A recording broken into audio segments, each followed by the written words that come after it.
Assalamualaikum warahmatullahi wabarakatuh. Nama Lisda Yumai NIM 211-625.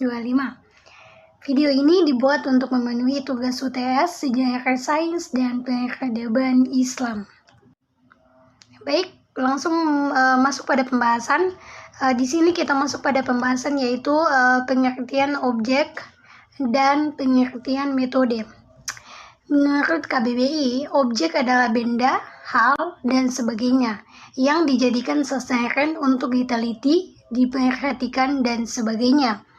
Pengertian metode adalah cara kerja yang bersistem untuk memudahkan pelaksanaan guna pencapaian atau mencapai apa yang telah ditentukan. Selanjutnya kita masuk pada ruang lingkup sejarah sains. Sains adalah sekumpulan pengetahuan empiris, teoritis, dan pengetahuan yang praktis tentang dunia alam yang dihasilkan oleh para ilmuwan yang menekankan pengamatan, penjelasan, dan prediksi dari fenomena di dunia nyata. Sejarah sains adalah studi tentang sejarah perkembangan sains dan pengetahuan ilmiah, termasuk ilmu alam dan ilmu sosial. Sedangkan ruang lingkup sendiri ia adalah sebuah batasan dalam sebuah masalah.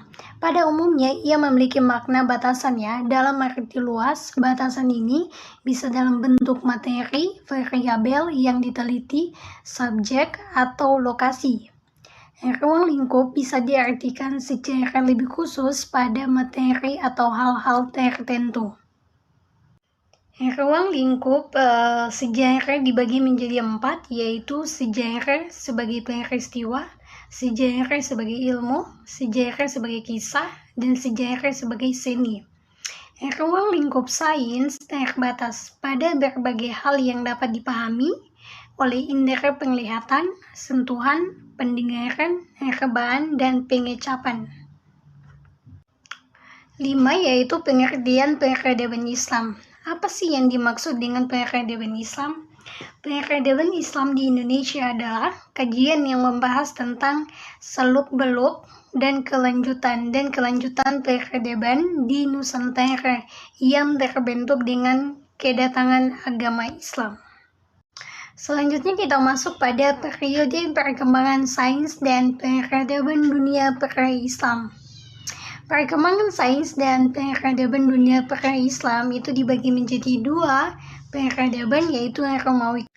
Peradaban pada dunia pra-Islam dibagi menjadi 2, yaitu Romawi kuno dan Persia.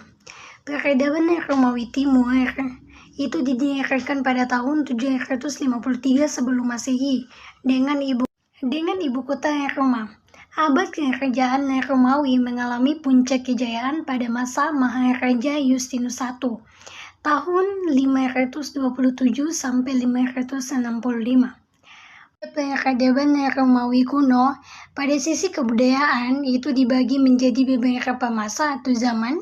Yang pertama yaitu masa dongeng atau mitologi, yang kedua yaitu masa pahlawan atau biru, dan yang ketiga masa lirik atau perasaan, keempat masa keemasan, yang kelima masa Iskandari, yang keenam itu masa Yunani sampai Romawi, dan yang ketujuh masa identik. Pada sisi bahasa dia ada 3 bahasa, yaitu bahasa Latin, bahasa Grek, dan bahasa Suryani. Pada sisi kesenian dia ada 4 seni, yaitu seni lukis, seni pahat, seni bahasa, dan seni suara. Selanjutnya kita masuk pada peradaban Persia. Kerajaan Persia merupakan saingan dari kerajaan Romawi Timur, di mana kedua kerajaan tersebut terus Selanjutnya kita masuk pada peradaban Persia.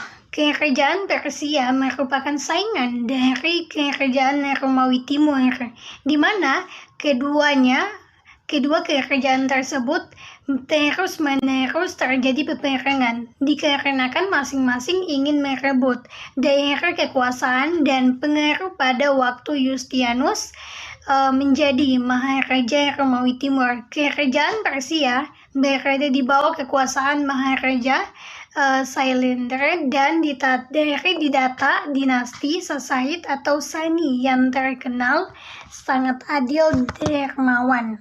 Pada peradaban Persia, hasil seninya ada 3, yaitu keramik patung, berabot dari perunggu, seni lukis, dan arsitektur.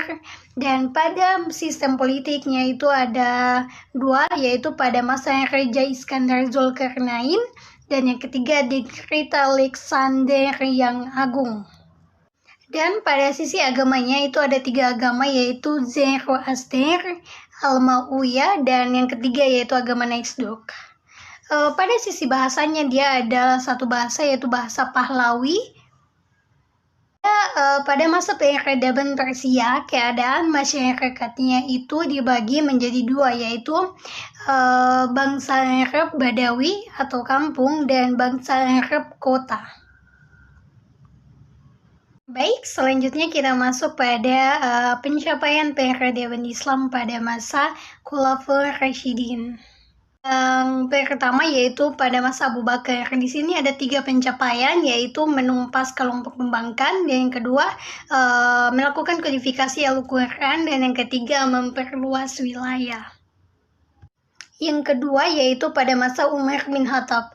Pada masa ini ada 3 pencapaian, yaitu memperluas wilayah Islam, dakwah Islam. Yang kedua dapat mengatur administrasi dan keuangan pemerintahan. Yang ketiga Dewan Pemilihan Khalifah. Yang ketiga yaitu Utsman bin Affan. Di sini ada 4 pencapaian, yaitu kodifikasi Mushaf Al-Quran, renovasi Masjid Nabawi, pembentukan Angkatan Laut, dan perluasan agama Islam atau wilayah agama Islam. Yang keempat yaitu Ali bin Abu Thalib. Pada masanya itu ada 4 pencapaian, yaitu ia dapat mengganti pejabat yang kurang cakap. Yang kedua, ia dapat membenahi keuangan negara. Yang ketiga, ia dapat memajukan ilmu nahwu. Dan yang ketiga, ia dapat membangun kota Kufah. Itulah yang menjadi hasil UTS saya. Mohon maaf jika banyak kesalahan dan kekurangan. Sekian, terima kasih. Wassalamualaikum warahmatullahi wabarakatuh.